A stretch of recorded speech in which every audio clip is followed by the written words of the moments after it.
तो दोस्तों इस वीडियो में हम बात करने वाले हैं देखिए ईवी सेक्टर के बारे में जो कि एक सनराइज सेक्टर है और इससे जुड़ी हुई एक काफ़ी शानदार कंपनी। और ये कंपनी का जो ग्रोथ पोटेंशियल है ना, पर्सनली दोस्तों मुझे काफ़ी बेहतरीन नज़र आता है। जो कुछ फ्यूचर मल्टीबैगर क्राइटेरियाज़ होते हैं किसी कंपनी के, वो ये कंपनी पूरा करती हुई नज़र आती है। हालाँकि इस कंपनी के बारे में हम पहले भी कई बार चर्चा कर चुके हैं, लेकिन आज के वीडियो में कुछ इंटरेस्टिंग, कुछ डिफरेंट इनसाइट्स आपको दोस्तों मैं देने वाला हूँ इस कंपनी के रिगार्डिंग, जो आपको काफ़ी पसंद यहाँ पर आने वाली है। और साथ ही साथ इंडस्ट्री के रिगार्डिंग भी कुछ ऐसी इनसाइट्स हैं जो यहाँ पर आपको एक क्लियर कट यहाँ पर आपको डायरेक्शन देगी कि किस तरफ ये इंडस्ट्री जा रही है। और लास्ट में हम बात करेंगे क्या हमको इस कंपनी में अभी बाइंग करनी चाहिए या नहीं, टेक्निकल चार्ट पे क्या बाइंग लेवल नजर आ रहे हैं, अगर हम बाइंग कर सकते हैं तो वीडियो को दोस्तों पूरा जरूर देखिएगा, काफी इंटरेस्टिंग ये वीडियो होने वाला है। तो सबसे पहले हम बात करते हैं इस सेक्टर की। तो इस सेक्टर में दोस्तों ग्रोथ डेफिनेटली आ रही है। अब देखिए ईवी सेल्स लगातार हमको quarter on quarter, month on month, year on year यहाँ पर बढ़ती हुई देखने को मिल रही है। इंडियन कॉन्टेक्स्ट में हम बात करें तो चाहे टू व्हीलर की बात करें चाहे फोर व्हीलर की यहाँ पर बात करें, देखिए India is seeing rapid growth in sales of electric vehicle due to rising cost of fuel. तो फ्यूल की बढ़ने की वजह से यहाँ पर लगातार सेल्स भी बढ़ रही हैं और एक जो पुश है इस ईवी सेगमेंट को, वो बढ़ता हुआ नजर आ रहा है गवर्नमेंट की तरफ से भी। और पर्सनली दोस्तों आज का मैं एग्जांपल देता हूं। आज मैं कहीं बाहर गया हुआ था तो मैंने यहाँ पर ऑब्जर्व किया कि रोड पे अब जो इलेक्ट्रिक व्हीकल्स है वो ज्यादा देखने को मिल रहे हैं। चाहे मैं टू व्हीलर की बात करूं चाहे फोर व्हीलर की बात करूं, आज से कुछ टाइम पहले ये चीज देखने को नहीं मिलती थी, लेकिन लगातार जो हरी पट्टी वाली गाड़ियां हैं वो बढ़ती हुई देखने को मिल रही हैं। मुझे दोस्तों कमेंट करके जरूर बताइएगा क्या आपने ये चीज ऑब्जर्व की है नहीं, आपको भी क्या ये जो शिफ्ट है बदलता हुआ देखने को मिल रहा है या नहीं, तो यहां पर कमेंट करके जरूर बताइएगा। अब दोस्तों यहां पर बात करते हैं, देखिए इंडस्ट्री रिलेटेड चीजें यहां पर हमको देखना भी जरूरी है कि इंडस्ट्री में क्या हो रहा है। तो यहां पर जो ग्लोबल ऑटोमेकर कंपनीज हैं, जो बड़े बड़े ओईएम्स हैं, वो क्या कर रहे हैं। तो देखिए Toyota, Suzuki, Volkswagen, hyundai, Kia, Ford, Honda, Nissan, Mitsubishi, Renault जैसे बड़े बड़े नाम इन्वेस्टमेंट कर रहे हैं दोस्तों बहुत बड़ा इस सेगमेंट में। देखिए आप $35 बिलियन यूएसडी, $35 बिलियन का यहाँ पर निवेश किया जा रहा है टोयोटा सुजुकी की तरफ से 2030 तक बैटरी इलेक्ट्रिक व्हीकल में, जहां पर वो ऑल व्हीकल हाइब्रिड बैटरी और फ्यूल सेल इलेक्ट्रिक बाय 2025 यहाँ पर करने वाले हैं।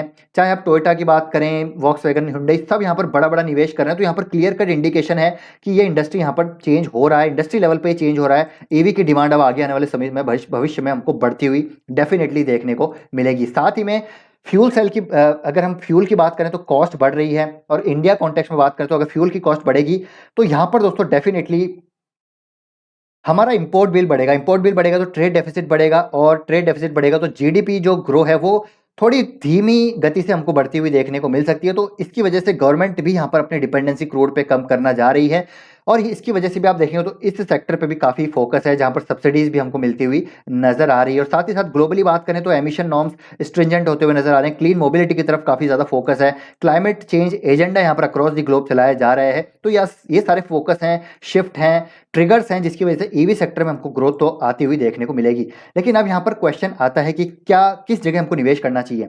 तो मेरा मानना दोस्तों यह है कि यहाँ पर हमको प्रॉक्सी प्ले करना चाहिए, यानी कि डायरेक्ट ओईएम्स में जाने से अच्छा है कि आपको ऑटो एंसिलरी में जाना चाहिए। ओईएम्स में टाटा यहाँ पर बड़ा नाम है, ठीक है, जो कि यहाँ पर ऑलरेडी मार्केट लीडर शिप लेके बैठी हुई है इलेक्ट्रिक व्हीकल में। इसमें भी आप जा सकते हैं, कोई दिक्कत नहीं है। टाटा पावर में भी आप जा सकते हैं, कोई दिक्कत नहीं है, जो कि इंफ्रास्ट्रक्चर पूरा ऑलमोस्ट डेवलप यहाँ पर कर रही है। लेकिन मेरे ख्याल से आने वाले समय में कोई भी यहाँ पर लीड करता हुआ नजर आ सकता है। आज टाटा है, कल को कोई दूसरी कंपनी आ जाएगी, क्या पता भविष्य में बैटरी से चले गाड़ी, या फिर हाइड्रोजन फ्यूल से चले, या फिर ब्लेंडिंग के थ्रू चले, या फिर हाइब्रिड गाड़ियां चले, कैसी भी चले इसका हमको पता नहीं है। लेकिन ऑटो एंसिलरी में अगर बात करें तो वो सबको सप्लाई कर रहे हैं, वो टाटा को भी सप्लाई कर रहे हैं, वो अशोक लेलैंड को भी सप्लाई कर रहे हैं, वो महिंद्रा को भी सप्लाई कर रहे हैं, वो आइशर को भी सप्लाई कर रहे हैं। तो यहाँ पर उनका मेरे ख्याल से उनको ज्यादा बेनिफिट मिलेगा, उनको यहाँ पर ज्यादा डिस्ट्रप्शन देखने को नहीं मिलेगा। और इस सेगमेंट में अपने प्रोडक्ट्स में मार्केट लीडर कंपनी है, ग्लोबल लीडरशिप डोमिनेंट है दोस्तों, वो कंपनी है सोना कॉमस्टार, जिसके बारे में हम पहले भी चर्चा कर चुके हैं। अगर आपको डिटेल में इसको समझना है तो आई बटन में मैं आपको लिंक दे दूंगा, पूरा आपको समझ आ जाएगा इस कंपनी के रिगार्डिंग। लेकिन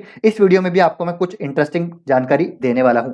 अब यहाँ पर कई बार क्वेश्चन आता है कि यार इसका स्टॉक का पी काफी ज्यादा है, तो ये डेफिनेटली दोस्तों एक कंसर्न है, क्योंकि ऑटो एंसिलरी सेगमेंट का जो प्राइस टू अर्निंग है वो काफी कम चलता है, लेकिन इंडस्ट्री के पी से ये काफी ज्यादा है। लेकिन ये ज्यादा क्यों है इसको भी थोड़ा हमको समझने की जरूरत है।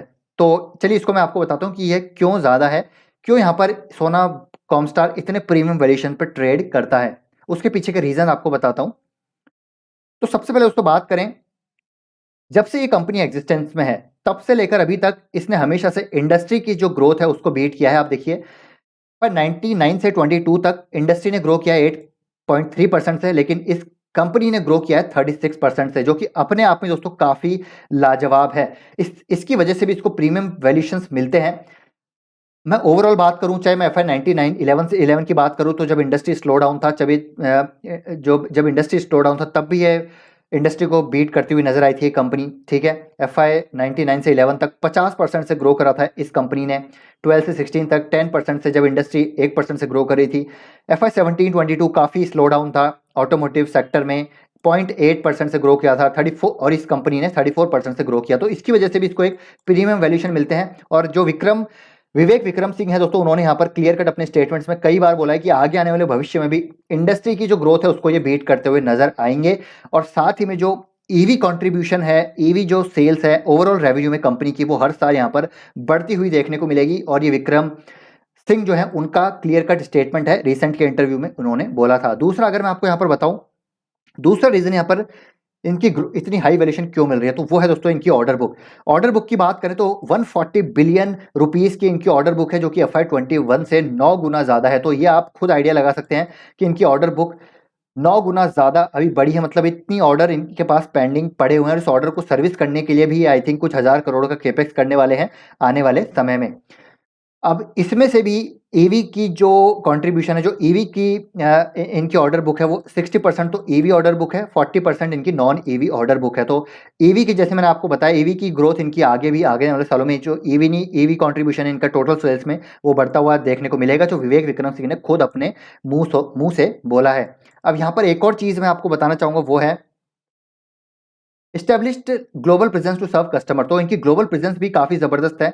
जो टॉप 10 पैसेंजर व्हीकल ओईएम्स हैं दुनिया के, उसमें से 6 को सप्लाई करते हैं। कमर्शियल व्हीकल ओईएम्स हैं दुनिया के टॉप 10, उसमें से 3 को सप्लाई करते हैं। टॉप 8 ट्रैक्टर ओईएम्स हैं दुनिया के, उसमें से 7 को सप्लाई करते हैं। तो आप समझ सकते हैं कि ऑलरेडी ये ग्लोबल सप्लाई कर रहे हैं। और टेस्ला को भी दोस्तों ये कुछ यहाँ पर अपने प्रोडक्ट सप्लाई करते हैं। तो इसी की वजह से इनको प्रीमियम वैल्यूएशन यहाँ पर देखने को मिलती है। तो कंपनी दोस्तों काफी लाजवाब है, इसमें कोई भी मेरे को तो एटलीस्ट कोई डाउट नहीं है। अब यहाँ पर अगर हम इनके डिफरेंशियल गियर्स की बात करें, स्टार्टर मोटर्स की बात करें, तो लगातार हर कैलेंडर ईयर में इन्होंने अपना ग्लोबल मार्केट शेयर बढ़ाया है। और इंडिया में डोमिनेंट यहाँ पर आप देख सकते हैं इनकी डिफरेंशियल गियर्स में मार्केट लीडरशिप है। चाहे पैसेंजर व्हीकल में देख लीजिए 60%, कमर्शियल व्हीकल में 90%, ट्रैक्टर्स में 75-85% का मार्केट शेयर है। तो इसीलिए मैं आपको कह रहा हूँ कि यहाँ पर देखिए टाटा को भी सप्लाई करते हैं, अशोक लीलैंड को भी सप्लाई करते हैं, महिंद्रा को भी सप्लाई करते हैं, आइशर को भी सप्लाई करते हैं, ट्रैक्टर्स में ये एस्कॉर्ट्स को भी सप्लाई करते हैं, और दूसरों को भी सप्लाई करते हैं। पैसेंजर व्हीकल्स में सबको, मतलब जितने भी स्टार्टर मोटर्स हैं, डिफरेंशियल गियर्स है, ऑलमोस्ट 60% ओईएम्स को ये सप्लाई करते हैं।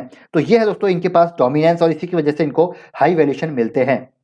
तो ये तो होगी पहली चीज। दूसरी चीज अगर हम कुछ और भी देखें यहाँ पर इंपॉर्टेंट, वो है दोस्तों आप देखिए ब्लूमबर्ग की एक यहाँ पर एक्सपेक्टेशन के अनुसार जो इंटरनल कंबशन इंजन है उसका मार्केट शेयर लगातार कम होता जाएगा। यानी कि जो फॉसिल फ्यूल से चलते हैं, डीजल वगैरह से, कैलेंडर 15 में 97.2% जो मार्केट था वो आईसी और माइक्रो हाइब्रिड इंजन का था, लेकिन 30 तक ये कैलेंडर ईयर 30 तक बहुत कम हो जाएगा। और जो मार्केट शेयर कैप्चर करेगा वो करेगा इलेक्ट्रिक व्हीकल्स, देखिए 28%। और एसयूवी की सेल्स भी ग्लोबल पैसेंजर व्हीकल मार्केट्स में लगातार बढ़ती जा रही है। 2010 में 16% एसयूवी बिकते थे, 15 में 27% बिकने लगे, 2020 में 42% तक बिकने लगे। मतलब एसयूवी की सेल्स लगातार बढ़ती हुई हमको देखने को मिल रही है। और इंडिया में भी अगर आप देखें दोस्तों, आप अगर रोड पे देखेंगे तो एसयूवीज लगातार हमको बढ़ती हुई देखने को मिले। चाहे मैं थार की बात करूं, या फिर मैं टाटा हैरियर की बात करूं, या फिर दूसरे जो एसयूवीज हैं हुंडई के या फिर किया के, आप देखिए दोस्तों लगातार एसयूवीज हमको बढ़ती हुई देखने को मिल रही है। और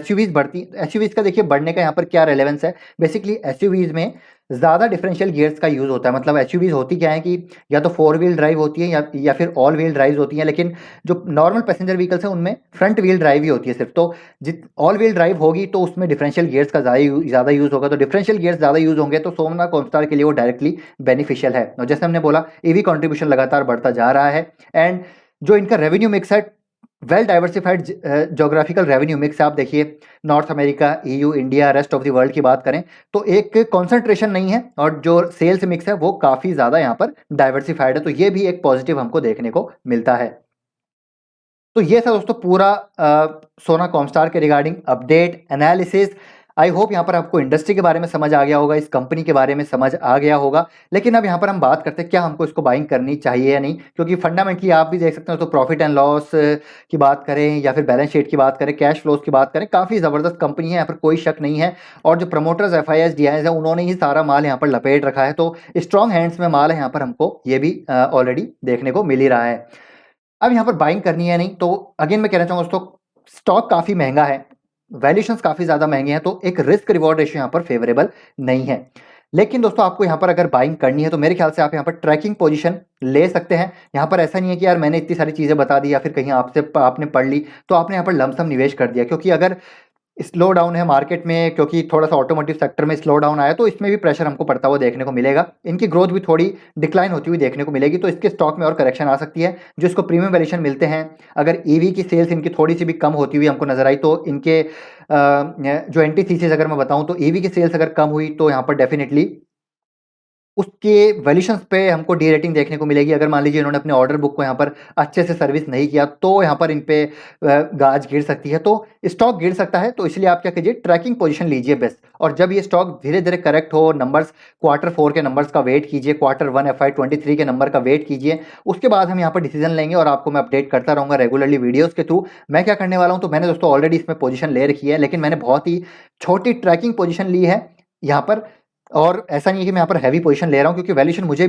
मुझे अभी काफ़ी ज़्यादा लगते हैं। और ऐसा नहीं है दोस्तों यहाँ पर आप इस कंपनी में यही कंपनी हमको मल्टीबैगर बनेगी। देखिए एक इस माइंडसेट को हमको चेंज करना पड़ेगा कि यार हमने किसी कंपनी को खरीदना है तो उसको खरीदना ही है, ऐसा आपको थोड़ा माइंडसेट चेंज करना पड़ेगा। काफ़ी सारी कंपनीज हैं इसी सेक्टर में, मिंडा की अगर मैं बात करूँ, एंड्योरेंस की बात करूँ, या फिर इस सेक्टर के अलावा भी मैं बात करूँ, तो हमको कभी भी किसी भी सेक्टर को या फिर कंपनी के मोमेंटम को चेज नहीं करना है। और जो हमने पास्ट में भी लेसन लिया है, मोमेंटम को चेज करेंगे तो ऊपरी स्तरों पे फंस जाएंगे। और कई सारी ऐसी कंपनीज हैं जिसके वैल्यूशन अब यहाँ पर हमको नीचे आते हुए देखने को मिलता है, तो मार्केट में मौका जरूर मिलेगा। ऐसा कभी नहीं होगा कि यार कोई कंपनी हमको लगातार भागती हुई देखने को मिलेगी, या तो कंसोलिडेट करेगी काफी टाइम तक, या फिर प्राइस करेक्शन होगा, या फिर टाइम करेक्शन होगा। तो इस स्टॉक में एक बार आपको टाइम करेक्शन का वेट करना चाहिए या फिर प्राइस करेक्शन का वेट करना चाहिए, ऐसा मुझे लगता है पर्सनली। बाकी आपका ओपिनियन, क्या थॉट्स हैं आपके, वो कमेंट करके जरूर बताइएगा दोस्तों। I would be really happy to know your thoughts as well. तो अच्छा लगा है वीडियो तो लाइक जरूर कीजिएगा, एफर्ट को अप्रिशिएट कीजिएगा। मिलते हैं आपसे नेक्स्ट वीडियो में,